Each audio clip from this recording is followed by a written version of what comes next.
प्रश्नावली 2 बहुपद। बहुपद 3 प्रकार के होते हैं, जैसे x प्लस 2 हो गया, x square plus 2x plus 8, या फिर x की cube plus 3x plus 4x plus 8 ऐसे। तो इसमें क्या x की पावर 1 है, इसमें 2 है, इसमें 3 है। अगर 1 है तो उसको बोलते हैं सरल बहुपद। अगर x की पावर 2 है तो उसको बोलते हैं द्विघात बहुपद। और अगर x की पावर 3 है तो इसको बोलते हैं त्रिघात बहुपद। मतलब जितने x की पावर है उतने वैसे उसके अलग अलग होते हैं। तो सरल हो गए, द्विघात हो गए, त्रिघात बहुपद। अब प्रश्नावली 2 में अपन पढ़ेंगे द्विघात बहुपद। ये 9th में पढ़ लिया और ये 10th में नहीं है, ठीक है। अब इसके जो हल होते हैं ना समीकरण के, जैसे ये मान लो तो जितने x की पावर होती है उतने उसके हल होते हैं। जैसे ये x की पावर 1 है ना, तो इसमें सीधा x बराबर -2, मतलब एक ही हल होगा, कोई दूसरा नहीं होगा। ये इसमें x की पावर 2 है तो इसमें x के 2 हल आएंगे। जैसे मान लो कुछ भी x इक्वल टू अल्फा आ गया और एक बीटा आ गया। और जो त्रिघात होते हैं इसमें हमेशा 3 होते हैं, तो उसके मान लेते हैं अल्फा, बीटा और गामा, ठीक है। अब मान लो ये इक्वेशन है, जैसे एक्स स्क्वायर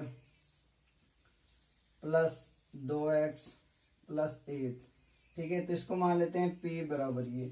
अब p में अगर मान लो यहाँ पे x में कुछ ऐसी वैल्यू रखे जिसमें इस समीकरण का हल 0 आ जाए, तो जो ये k होता है उसको बोलते हैं शून्यंक।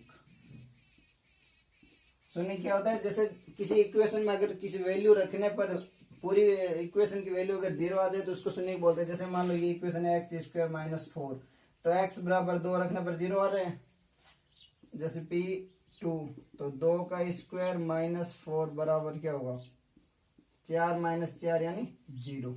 अगर यहाँ पे 0 आ रहा है तो ये क्या होता है 2, ये 2 होगा शून्यंक, ठीक है। इसको ही शून्यंक बोलते हैं। अब हम द्विघात है तो शून्यंक 2 होंगे, क्योंकि सरल बहुपद में 1 होता है लेकिन द्विघात में 2 होते हैं। तो जो शून्यक होते हैं ना उनको अलग से ऐसे लिख सकते हैं। जैसे सीधे मान लो कोई इक्वेशन दे दी, तो अल्फा प्लस बीटा मतलब शून्यकों का योग, ऐसे लिख लो। शून्यकों का योग क्या होता है, माइनस का b बटा a। जैसे मान लो कोई इक्वेशन है ax square plus bx minus c, ये द्विघात समीकरण है। तो a x का गुणांक है, a x स्क्वायर का है, b x का है और c अचर पद का गुणांक है। ये प्लस कर दो इसको, तब क्या होता है माइनस x का गुणांक बटा x स्क्वायर का गुणांक। मतलब शून्यंक होते हैं ना, उसका योग क्या होता है माइनस का b बटा a, या फिर x का गुणांक बटा x स्क्वायर का गुणांक। और शून्यकों की गुणा, ये तो योग हो गया, अगर गुणा करेंगे तो शून्यकों का गुणनफल, गुणनफल क्या होता है, ये होता है c बटा a, यानी अचर पद बटा x स्क्वायर का गुणांक। द्विघात समीकरण में हमेशा ध्यान रखना a 0 के बराबर नहीं हो सकता, बाकी b बराबर 0 या c बराबर 0 हो सकता है। जैसे ये मान लो x स्क्वायर हो गया, या फिर x स्क्वायर प्लस 4x हो गया तो भी द्विघात है, या फिर x स्क्वायर प्लस 4 हो गया। तो a 0 नहीं, इसमें देख लो c 0 है, इसमें b बराबर 0 है, क्योंकि x के कोई है ही नहीं गुणांक। लेकिन a 0 नहीं हो सकता, क्योंकि अगर a 0 हो गया, जैसे मान लो ये है a 0 कर दिया, x square plus 4x plus 4 है, अगर इसको 0 कर दिया तो ये तो 0 हो गया, 4x प्लस 4, फिर ये द्विघात नहीं होगा, सरल बहुपद हो जाएगा। तो हमेशा ध्यान रखना a का a है ना, जो एक्स स्क्वायर का गुणांक वो हमेशा कोई वैल्यू होगी, 0 नहीं हो सकता, बाकी कुछ भी 0 हो सकता है। तो ये तो होता है शून्यकों का योग और शून्यकों का ग्राफ है। यहाँ पे अगर ये मान लो ऐसे या फिर ऐसे है, तो जो ये बिंदु x को, ये x होता है और ये y, तो जो बिंदु x पर क्रॉस करती है ना ये रेखा, तो ये जो बिंदु होता है ये इसका शून्यंक होता है।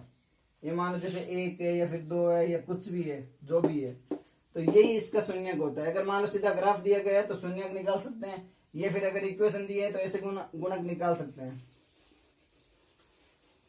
तो प्रश्नावली 2.1 में यही है कि शून्यक पूछे कितने शून्यक है। और प्रश्नावली 2.1 शून्यकों की संख्या ज्ञात कीजिए। तो इसमें क्या करना है, सिर्फ शून्यकों की संख्या ज्ञात करनी है। तो अभी मैंने क्या बताया था, जैसे मान लो ये कोई इक्वेशन, ये ग्राफ है, मान लो ये है, तो जो एक्स एक्स पे क्रॉस करता है या कट करता है ना, वही शून्यक होते हैं, उतने शून्यक होते हैं, क्योंकि जहाँ पे एक्स क्रॉस करता है या कट करता है वहां पे शून्यक होते हैं। तो बस वही काउंट करना है जहाँ पे एक्स एक्स को क्रॉस कर रही है या कट कर रही है।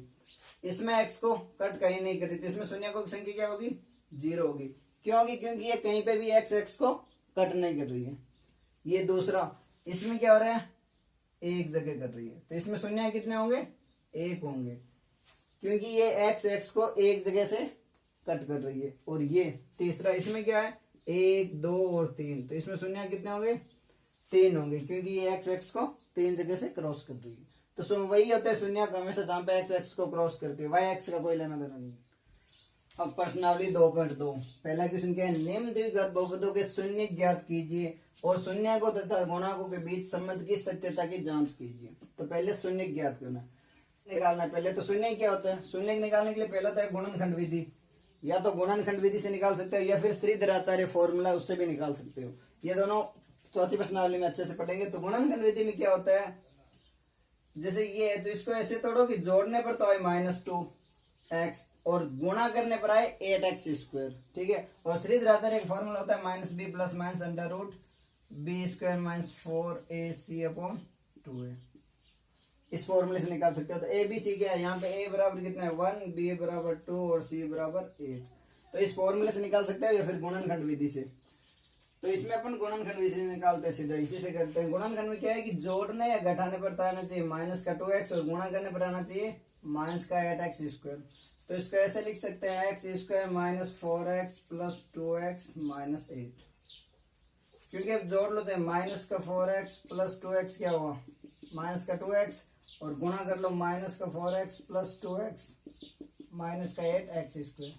ये होता है गुणनखंड विधि, ठीक है। अब इसमें x कॉमन ले लेते हैं, तो x - 4 प्लस इसमें 2 कॉमन लेते हैं, x - 4 बराबर 0, क्योंकि इसको मान पूरी समीकरण को y के बराबर मान लेते हैं, y बराबर ये, ठीक है। अब इसमें बराबर में 0 पुट कर दिया। अब इसको कॉमन ले लो, ये दोनों में सेम है, तो x - 4 कॉमन ले लिया, पीछे क्या बचा x + 2 बराबर 0। अब या तो x - 4 बराबर 0 या फिर ये 0 होगा। तो x - 4 बराबर 0, तो x बराबर क्या होगा 4 और x + 2 बराबर 0, तो x बराबर -2। तो ये दो शून्य आ गए, ठीक है। अब करना क्या है, शून्य ज्ञात करना है और शून्य को तथा गुणांकों के बीच संबंध की सत्यता की जांच करनी है। तो ये अल्फा बराबर मान लेते हैं 4 और बीटा बराबर मान लेते हैं -2, क्योंकि अल्फा और बीटा ही माना था अपन ने शून्य। अब योग क्या होता है, अल्फा प्लस बीटा बराबर क्या होता है -b/a, ठीक है। तो माइनस का ऊपर माइनस आ गया, b क्या है यहाँ पे, a बराबर कितना है 1, b बराबर -2 और c बराबर -8। b क्या है माइनस और -2 बट्टा a कितना है 1, तो 1, तो क्या हो गया 2/1, यही हो रहा है। और सीधा जोड़ लो, अल्फा प्लस बीटा क्या होगा जोड़ने पर, तो 4 - 2 बराबर 2, यानी ऐसे सीधा जोड़ने पर भी यही वैल्यू आ रही है और ऐसे लिखने पर भी यही सेम वैल्यू आ रही है। इसका मतलब ये सही है। गुणा कर लेते हैं, अल्फा बीटा बराबर क्या होता है c/a, c कितना है -8/1, तो -8 आ रहा है। और अब सीधा गुणा कर लो, अल्फा क्या है 4, तो 4 × -2 -8। मतलब जो अपन ने गुणनखंड विधि से जो निकाले ये शून्य को सही है, क्योंकि जोड़ने पर भी वही आ रही है वैल्यू और सीधा इससे भी वही आ रही है। बस इतना ही जांच करना है। अगला क्वेश्चन दूसरा क्या है, 4s² - 4s + 1 है। तो y बराबर ऐसे मान लेते हैं 4s² - 4s + 1 बराबर 0, ठीक है। तो गुणनखंड विधि से निकालते हैं। गुणा करने पे क्या आना चाहिए 4s², ठीक है, और जोड़ने पर -4s। तो इसको ऐसे लिख सकते हैं 4s² - 2s - 2s प्लस 1 बराबर 0, क्योंकि -2 और -2 जोड़ने पर क्या होगा, -4s और -2 को गुना करेंगे तो -2 इंटू -2s, तो माइनस माइनस प्लस हो जाएगा तो 4s²। ठीक है, लेते हैं 2s कॉमन, तो 2s कॉमन लिया, यहाँ पे क्या बचा 2s -1, क्योंकि 2s को 2 से गुणा करेंगे ये बचेगा माइनस, इसमें एक कॉमन ले लेते हैं, क्या बचा 2s - 1 बराबर 0। अब यहाँ पे भी 2s - 1 है और यहाँ पे भी 2s - 1 है, तो ये कॉमन ले लेते हैं। अब यहाँ भी क्या बचा 2s - 1 बराबर 0, दोनों सेम है, तो 2s - 1 बराबर 0 है, तो ये इधर जाएगा, 2s बराबर क्या होगा 1, तो s बराबर 1/2, s की वैल्यू क्या होगी 1/2 और 1/2। ये क्या है शून्य का है, मतलब अल्फा बराबर कितना है 1/2 और बीटा बराबर भी 1/2। अब ये तो शून्य निकाल लिया, अब करनी है सत्यता की जांच। तो जांच करने के लिए क्या होता है वही सेम,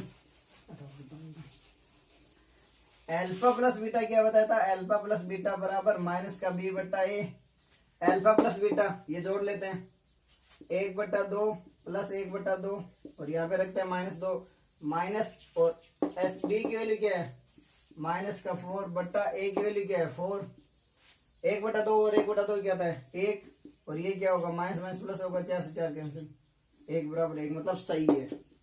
दूसरा गुणा, वैसे अल्फा बीटा बराबर क्या होता है c/a, तो इसको गुणा कर लेते हैं 1/2 इंटू 1/2 बराबर, ये तो जो वैल्यू आई है उससे, और ये इक्वेशन से रखते हैं वैल्यू, c क्या है 1 और a क्या है 4, तो 1/2 कितना होता है 1/4 बराबर 1/4, मतलब जो शून्य निकले थे वो सही है।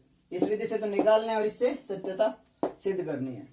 तीसरा क्वेश्चन, तीसरा क्या है 6x² - 3 माइनस का 7x, तो इसको ऐसे कर लेते हैं y बराबर 6x² माइनस का 7x माइनस का 3, ठीक है, ऐसे ऑर्डर में ठीक रहेगा। अब वही गुणनखंड विधि से पहले गुणनखंड निकालो, गुणा करने पर कितना आना चाहिए -18 और जोड़ने पर -7, तो ऐसे लिख सकते हैं 6x² माइनस का 9x प्लस का 2x माइनस का 3 बराबर 0, क्योंकि 9 माइनस का 9 और प्लस का 2 कितना होगा -7, और माइनस का 9 को 2 से गुणा करोगे तो -18, मतलब सही हो रहा है। अब इसमें ले लेते हैं 3x कॉमन, तो यहाँ पे क्या बचेगा 2x माइनस का 3 प्लस यहाँ पे 1 कॉमन ले लेते हैं, क्योंकि यहाँ पे 1 तो ले सकते हैं दोनों में से, तो क्या होगा 2x - 3 बराबर 0। अब 2x - 3 और 2x - 3 दोनों में, तो ये कॉमन ले लो, तो 2x - 3 कॉमन ले लिया, यहाँ पे क्या बचा 3x + 1 बराबर 0।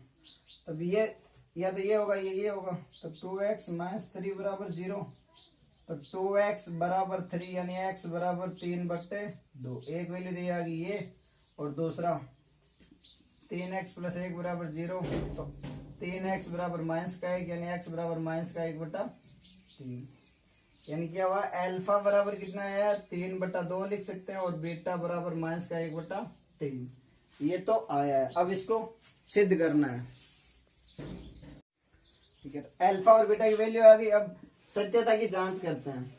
सत्यता में क्या है गुणांकों का योग क्या होता है अल्फा प्लस बीटा बराबर होता है -b/a, अल्फा प्लस बीटा तो 3/2 -1/3 बराबर, ये किसके बराबर होना चाहिए माइनस, और b की वैल्यू क्या है यहाँ पे -7, तो -7/a की वैल्यू कितनी है 6, ठीक है, इसका एलसीएम ले लेते हैं 6, तो 3 3 9 माइनस यहाँ 2 हो जाएगा, और ये क्या माइनस माइनस प्लस हो जाएगा, प्लस का 7/6, 9 - 2 तो 7/6 बराबर है 7/6, मतलब दोनों सेम है बराबर है, तो इसका मतलब ये सही है।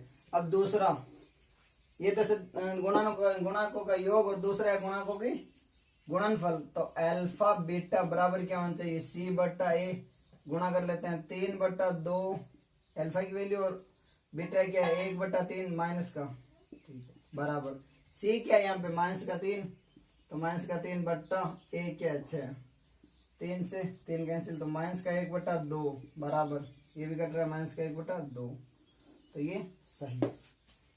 अब क्वेश्चन चौथा क्या है 4u² + 8u है, तो मान लेते हैं y बराबर 4u² प्लस 8u। ठीक है, तो a बराबर क्या है 4, b बराबर क्या है 8 और c बराबर है 0।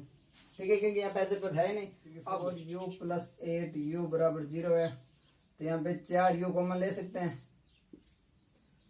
तो यहाँ क्या बचेगा u प्लस 2 बराबर 0।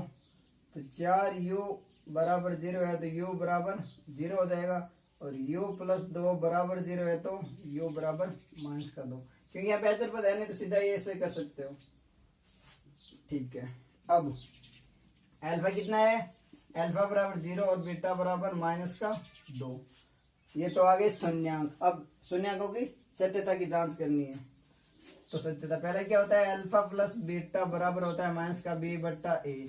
अल्फा प्लस बीटा क्या हुआ 0 माइनस 2 बराबर माइनस b कितना है 8 बट्टा a कितना है 4, तो माइनस का 2 बराबर माइनस का 2, मतलब पहला तो सिद्ध हो गया। अब दूसरा क्या होता है अल्फा बीटा, ये होता है ना अल्फा बीटा बराबर क्या होता है c बट्टा a।